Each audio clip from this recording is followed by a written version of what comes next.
Well, I'm going to take care of business the way it should be done. Perhaps I've been too nice. Perhaps I've been trying to be a real sports, a real gentleman. Now, Tully Blanchard, I want you. It's not Uncle Sam talking to you. It's Ronnie Garvin. I want you, and I'm going to get you. I'm going to have you. I'm going to get to touch your body. I'm not just making promises. I'm telling something that is going to be done, something that is going to happen in the future. Because bones do heal. But I've got a memory like an elephant. And I can do it like an elephant.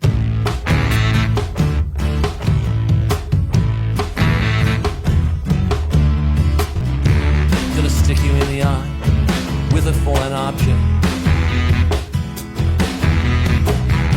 Gonna poke you in the eye with a foreign object.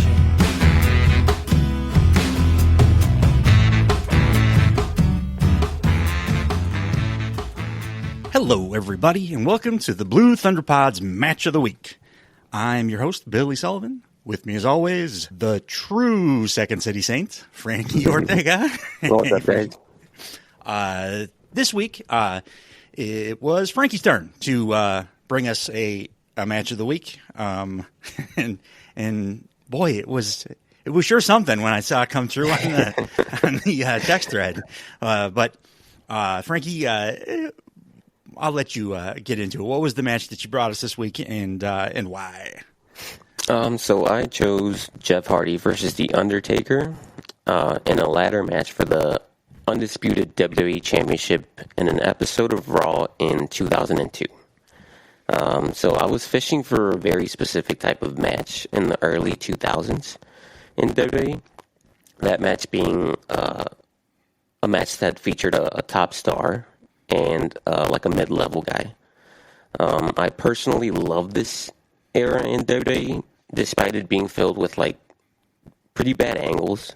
But I think the same thing can be said about like any era.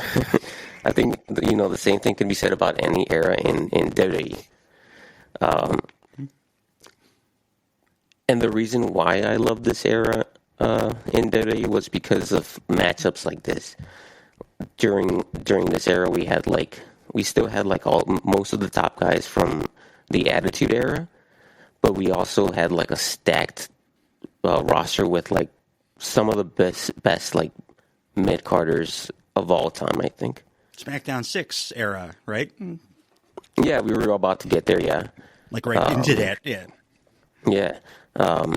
And I thought that like the discrepancy between the top stars and then the mid carders wasn't as apparent as previous years. So that's why we did get to see guys like Jeff Hardy, RVD, Booker T, Eddie Guerrero, Jericho, Edge, Benoit, all like either challenge for the world title at one point or just face like a top star at some point. And as a fan, you were excited for these types of matches. And in many cases, you were actually like pulling for these guys. And that's exactly the scenario that we had here. Undertaker versus Jeff Hardy was obviously like a major David versus Goliath story. Basically like an impossible feat for Jeff. Which is why it was genius to make this a ladder match.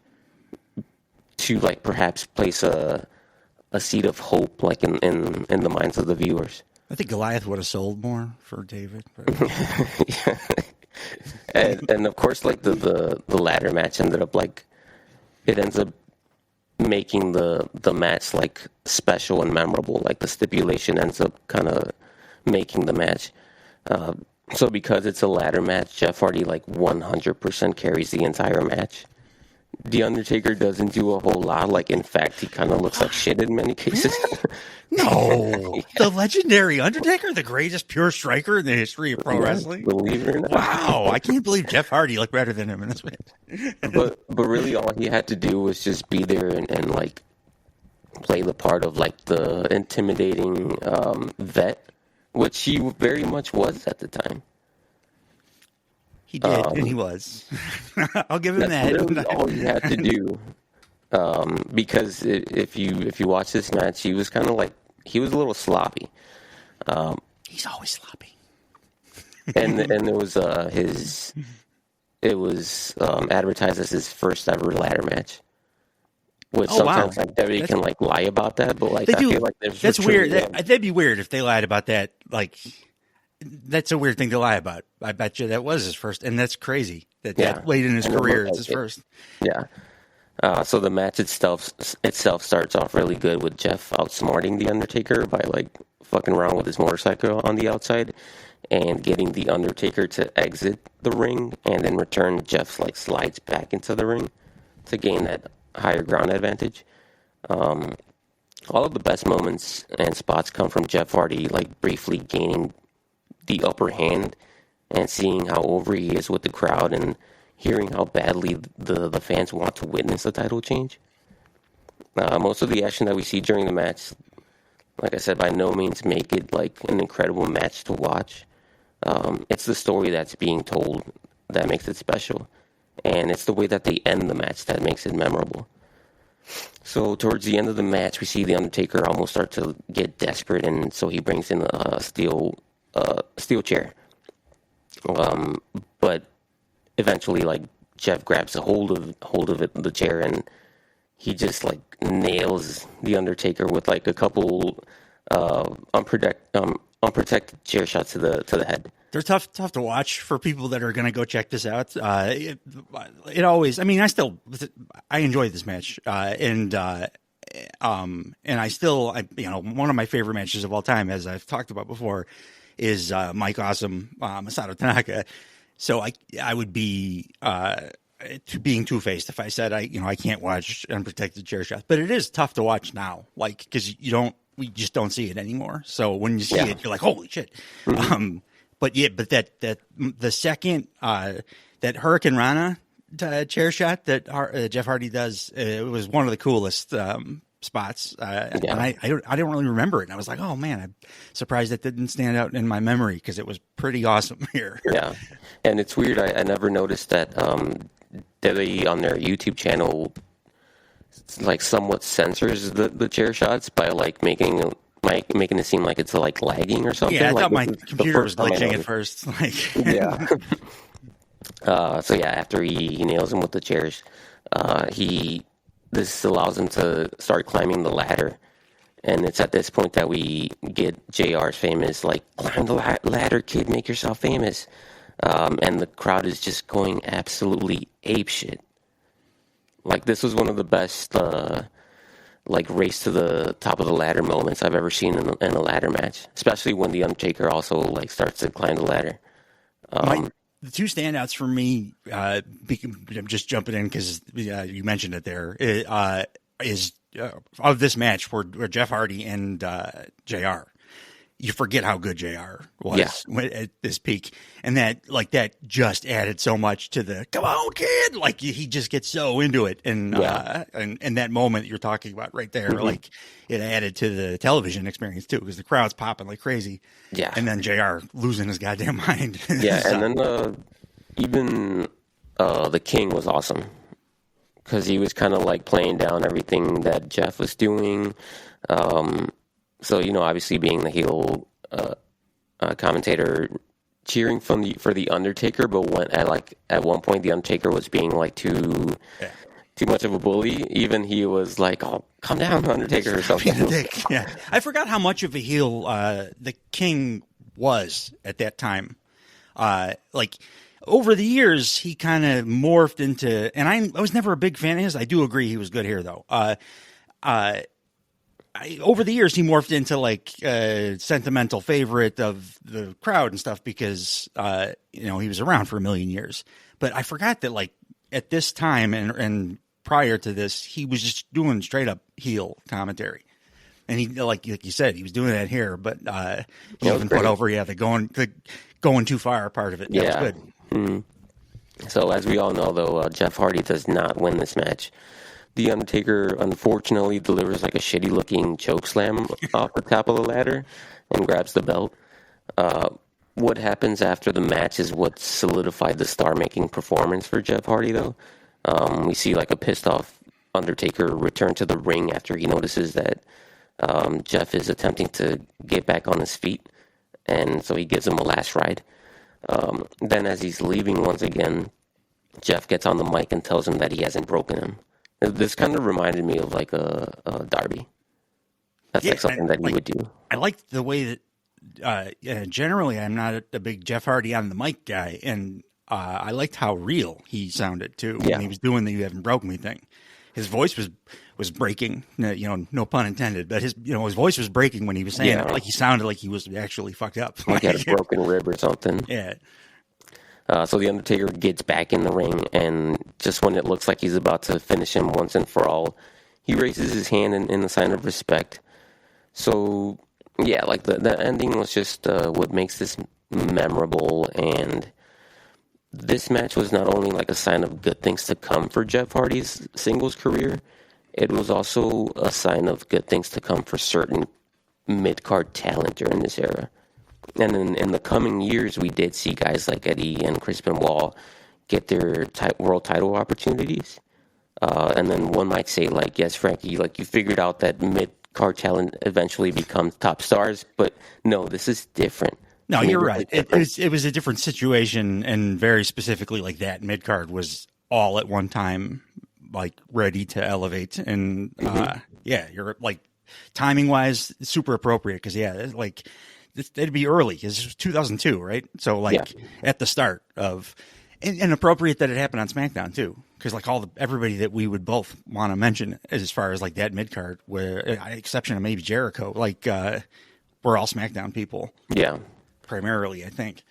And also in many cases, a lot of these guys, I feel like they never were supposed to get past that like mid card slot.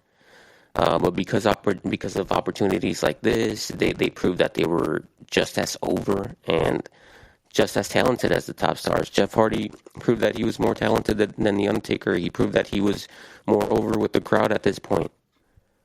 So it was kind of like undeniable. Like, yeah, we got to give these guys their chance. Like we're always going to build it up as like a underdog story, which is fine. I love those stories. Yeah. But one way or the other, like you got to give these guys their chance.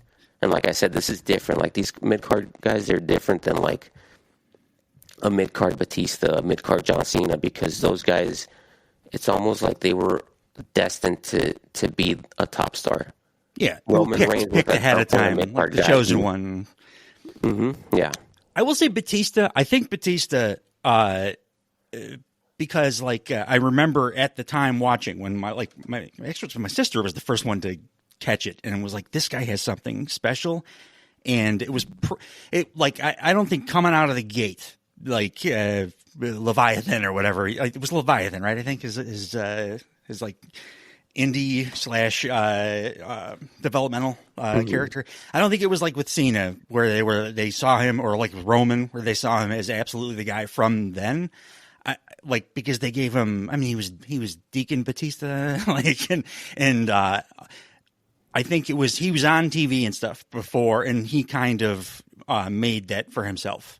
It wasn't just a chosen one. He did become kind of a chosen one, and then he got the mega push. But I do think, for him at least, it was based more on stuff that he did on actual TV. He was given very little, and he did a lot with it, as far as particularly like with the acting stuff, which I think the reason why I view those guys as kind of like on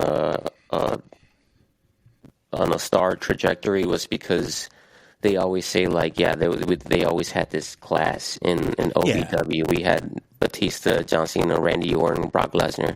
That's the retrospect, though. That's the WWE rewriting history. That's part of it. Like, yes, that was the class, but you saw it as Cena and Lesnar, and not and this other giant dude happened to. Jeff never had that.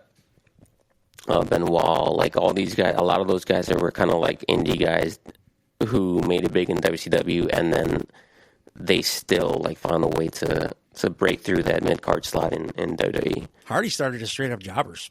They were like actual the Hardys. They were enhancement talent, like straight enhancement talent. And then this match, like, it very much reminded me of how good Jeff Hardy was this time.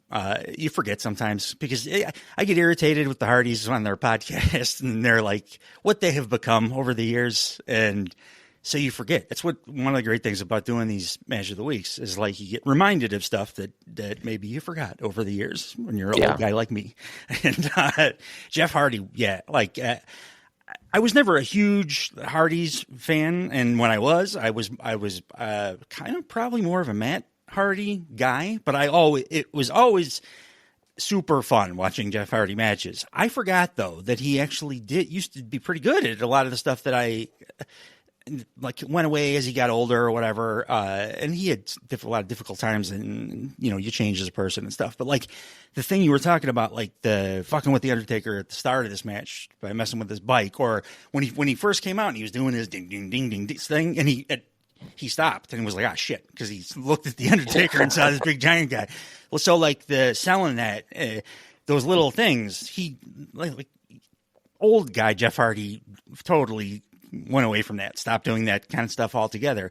But it made him great in this, like watching him here in this. It was like, oh, I forgot that Jeff Hardy used to actually do the between the moves stuff. Yeah. He became kind of a spot. People would, do the spot monkey label, on the old internet wrestling community of that era about Jeff Hardy. And it really wasn't true. It kind of became true as he got older and couldn't physically do all the shit, but still tried and still once he started doing like the swanton that was like breaking people's ribs and shit, made me forget about how great he was when he was like coming up and how he got so fucking over, because he was over as hell here. And then these are things that I didn't actually like realize at the time, because I also wasn't a Jeff Hardy fan, and I wasn't a Undertaker fan either.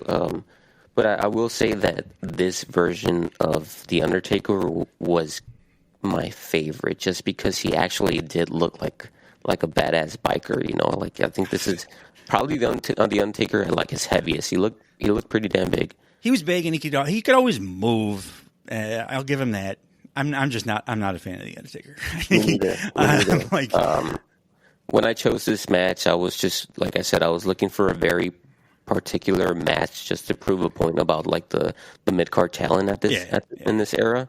So not a huge fan of either of these guys, but I feel like this match is still noteworthy in that regard. I would say I wouldn't put them in the, like, going in before I watched this match, I would have probably put them in a similar category in my own like head ranking system wise, or what I thought of them and their careers or whatever. And after watching it, it served as a reminder. You watch a lot of wrestling over the years, if you're a big fan, and some shit gets muddled or forgotten or glossed over. And after watching this match the other day, I would say that I have Jeff Hardy in a significantly higher level than the Undertaker. Like, yes, as Hardy got older, I don't love his opinions. I don't love the way that he works his matches, like now.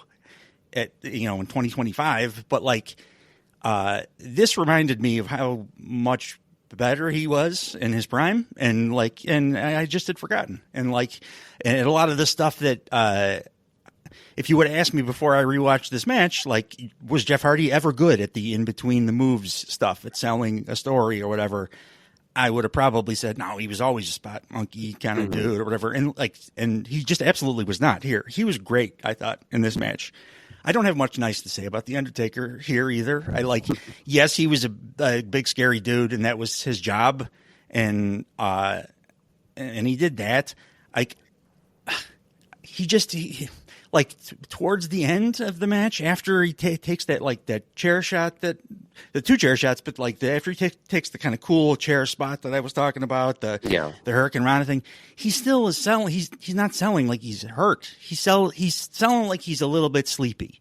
And then I liked the post match stuff, the gained your respect stuff, but even that, the Undertaker's delivery of it's so like little bro,